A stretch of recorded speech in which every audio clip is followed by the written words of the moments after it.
UFC 300, meus amigos. Grande evento, card histórico, e o Brasil terá nada menos que 7 lutadores nesse card. E quem vai liderar a noite é a disputa de cinturão meio pesado entre o brasileiro campeão Alex Poatan e o norte-americano Jamahal Hill. Olha só os brasileiros que vão estar nesse card. Como já vimos, Alex Poatan, Charles do Bronx, Diego Lopes, Renato Show Me The Money Moicano, Jéssica Andrade, Marina Rodrigues e Davidson Figueiredo. Certamente será uma grande noite para todos os fãs. Mas você vai poder assistir esse time de peso pesado a partir das 19 horas, horário de Brasília, somente através do UFC Fight Pass. Então, se você ainda não assinou, agora é a hora. O QR Code está aqui embaixo.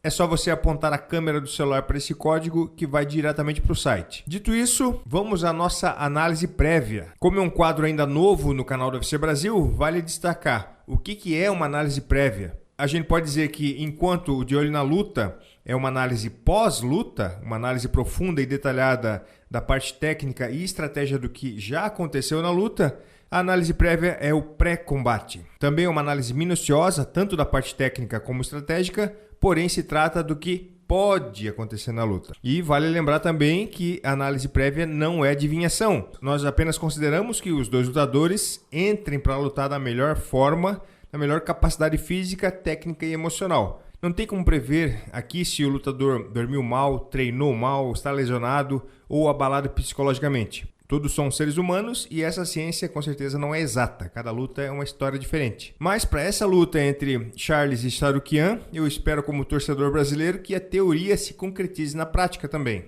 Porque até que se prove o contrário, os números do Charles falam por si. O brasileiro teve 11 vitórias consecutivas antes de perder para o Makhachev, em uma noite que eu acredito que ele não estava 100% de corpo e mente. Em uma nova luta, ele não perde mais para o Makhachev. Mas, de qualquer maneira, na luta seguinte contra o Beneil Dariush, o Charles retoma a trilha da vitória de maneira espetacular. Olha, o brasileiro foi criado dentro do octógono. Desde os 19 anos de idade na organização, o do Bronx literalmente cresceu dentro do UFC. Então, a sua história no Ultimate, o seu desenvolvimento, amadurecimento e as suas vitórias dominantes contra os melhores dos melhores através da sua carreira é digno certamente de um longa-metragem de Hollywood.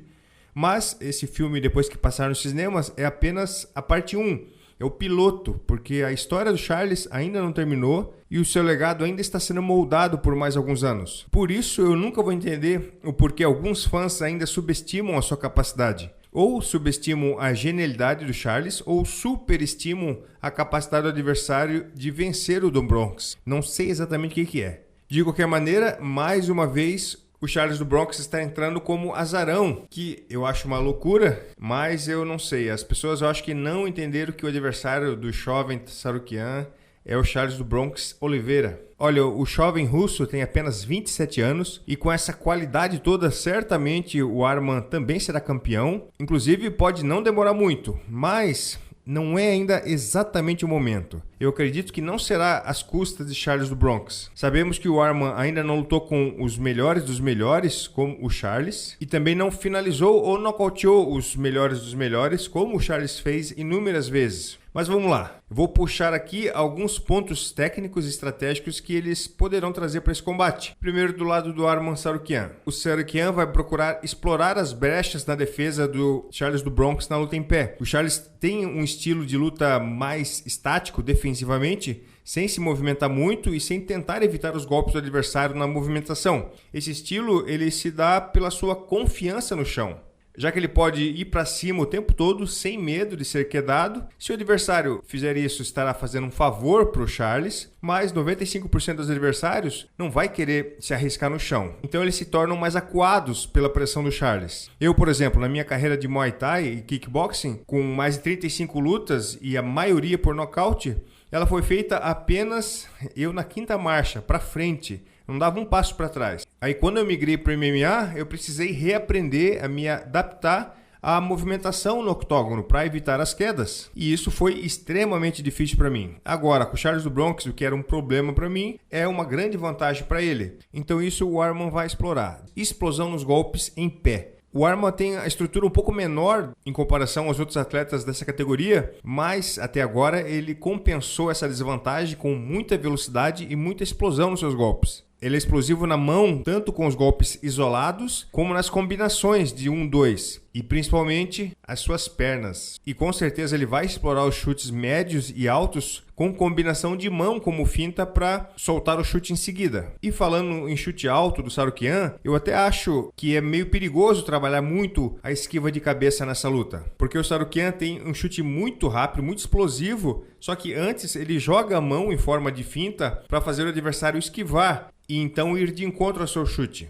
Olha como ele faz bem a finta com a mão da frente ou com a mão de trás e depois solta o chute quase ao mesmo tempo. Inclusive, ele conseguiu encaixar esse chute contra o Matheus Gamrot no quarto round da luta entre eles. Então, para essa luta, a cabeça mais reta do Charles do Bronx, com a guarda alta, para não deixar os chutes altos entrar, acredito que é uma boa. Mas aí o bloqueio dos golpes retos de mão precisam estar afiados, né, para não sobrar espaço para o direto do russo. Voltando para as habilidades do Tsarukyan. Agora, na luta agarrada. O seu wrestling de alto nível, tanto ofensivamente como defensivamente, são lindas quedas a partir do clinch e também uma grande capacidade de defender as tentativas de finalizações. Aí na questão ofensiva, o Tsarukyan tem um tempo de entrada de queda muito bom quando o adversário avança desferindo um ataque de mão. Então o russo tira a cabeça e entra em queda. Falarei mais sobre essa entrada de queda quando eu estiver falando das habilidades do Charles, que casa bem com essa questão. Outra coisa, o russo tem um domínio por cima muito bom, um ground and pound potente, já terminou algumas lutas dessa maneira, mas acredito que ele não deve aceitar o chão por muito tempo contra o Charles do Bronx. Mesmo tendo um bom domínio por cima, o Tsarukyan não vai poder se testar muito contra o brasileiro, porque o Charles é um dos poucos lutadores do planeta que você não deveria tentar colocar o jiu-jitsu para jogo. E o Tsarukyan, uma vez por cima, não é de todo impossível de trabalhar para levantar. Eu acredito que quando essa luta chegar na parte de grappling, será um birimbolo só, parecido com a luta do Tsarukyan com o Matheus Gamrot. É aquele ritmo frenético para ver quem consegue chegar na posição de domínio.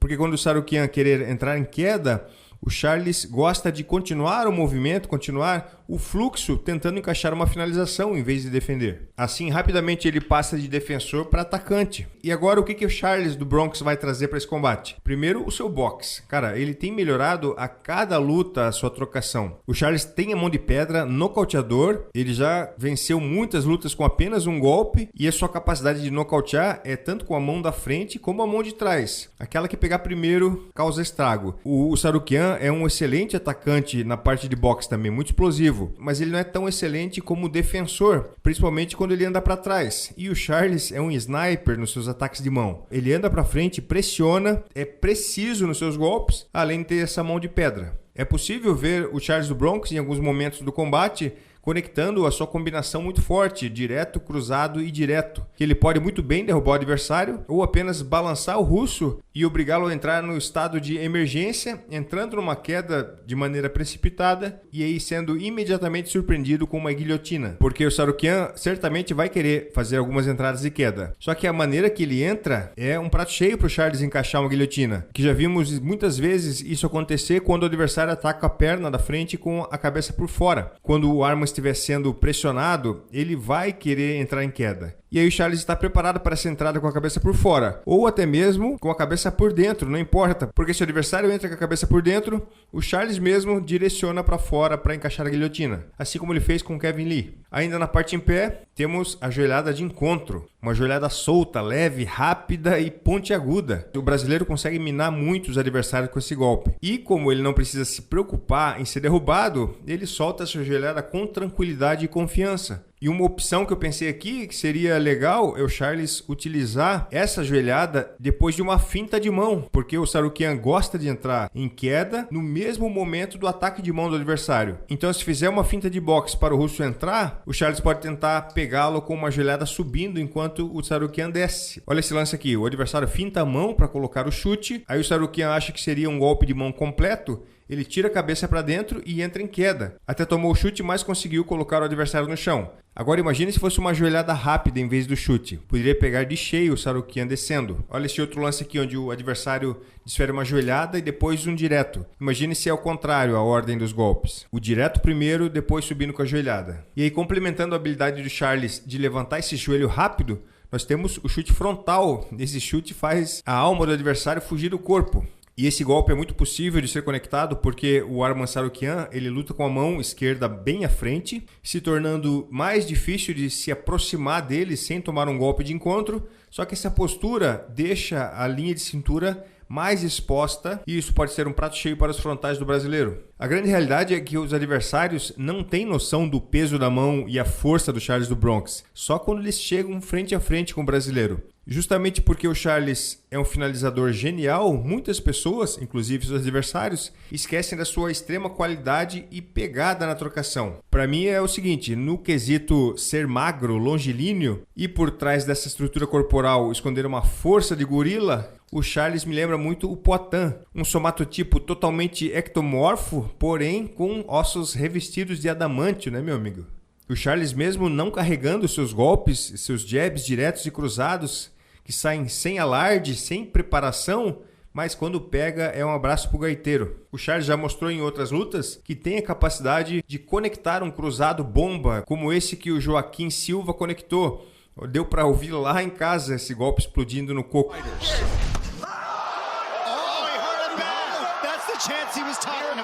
Se o Charles conseguir conectar um golpe assim, o Arman ligar o motor de emergência para entrar em queda, o Charles com certeza não perdoaria. E numa posição como essa, a gente pode visualizar tranquilamente o Charles aproveitando a entrada de queda do russo para encaixar uma guilhotina, ou logo depois um triângulo ou uma omoplata e tornando a vida do Arman Tsarukyan muito complicada. Charles do Bronx também tem habilidade para trabalhar por baixo, não é a posição mais segura do mundo, não é uma posição que nós gostaríamos de ver o Charles do Bronx puxando para a guarda contra o Arman Tsarukyan, mas se existe uma pessoa no mundo que pode passar 3 minutos por baixo tomando pressão e de repente sair com uma finalização, é o Charles do Bronx. Mas o jogo mesmo brasileiro é dominar por cima. Claro, é difícil conseguir uma queda limpa e ficar por cima contra um wrestler, mas não é impossível, principalmente se for uma reversão espetacular como o duríssimo Damir Ismagulov fez contra o Arman no primeiro round dessa luta entre eles. A alegria não durou muito, porque depois o russo dominou o pulso de um lado e o pescoço do outro e raspou na brutalidade, mas olha só, será que o Charles não conseguiria transicionar dessa posição para as costas, por exemplo? Mas vale lembrar também que o Charles não precisa derrubar os adversários para finalizar. Não tem aquele ditado que para morrer basta estar vivo? E também tem o ditado para ser finalizado pelo Charles basta que ele cole em você. A mesma força nos golpes de mão o Charles tem, com certeza, na sua isometria e na capacidade de fazer pressão na luta agarrada. Um outro ponto positivo do Charles para essa luta é o seu volume. Ele tem gás infinito para trabalhar a sua força isométrica tanto na luta em pé quanto na luta de chão. E a partir do momento que o jovem Tsarukyan gaste muita força para sair de situações complicadas, o brasileiro pode começar a abrir uma vantagem na luta. Aí tem aquela questão da idade, né? O Tsarukyan é mais novo, ele tem a vantagem nesse quesito. E eu já não gosto muito de colocar esse elemento na equação nas minhas prévias. Até porque 34 anos para o Charles do Bronx não é um momento de discutir uma possível perda de rendimento por causa da idade. Eu acredito que o Charles está em condições físicas ainda de alto nível. Além do mais, se a idade tirasse 2 pontos de vantagem do Charles, a sua maior experiência com certeza concederia para ele mais 6 pontos. Então o saldo ainda é bem positivo.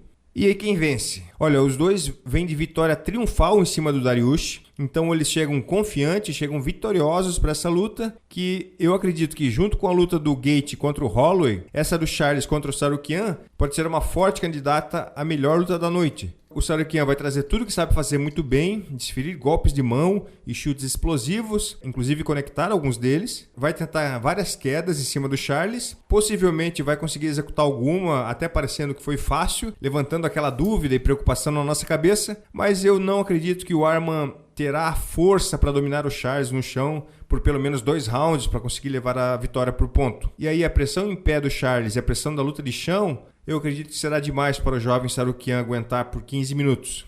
Em algum momento do segundo, terceiro round, o brasileiro pode conectar a sua mão pesada, achar uma abertura para uma finalização ou, na pior das hipóteses, será uma grande vitória por ponto, provando que ainda é um perigo para a categoria peso leve. Mas eu quero deixar também com vocês a opinião de vocês, coloquem aqui embaixo quem vocês acham que vai levar esse combate. E depois da luta acontecer, eu gostaria que vocês viessem do futuro e comentassem aqui se todas essas previsões elas se concretizaram ou apenas algumas delas, ou a luta foi completamente diferente do que imaginávamos. Porque essa que é a beleza do MMA, né? É uma imprevisibilidade e surpresa que presenciamos a cada luta. Feito, meus amigos? Então, mais uma vez, se você ainda não assinou o Fight Pass, não tem hora melhor para fazer isso. O QR Code está aqui na tela, é só apontar o celular para o código e ser feliz para esse final de semana. Beleza? Amanhã tem prévia da luta principal, Alex Poatan versus Jamal Hill, então não percam. Grande abraço e até!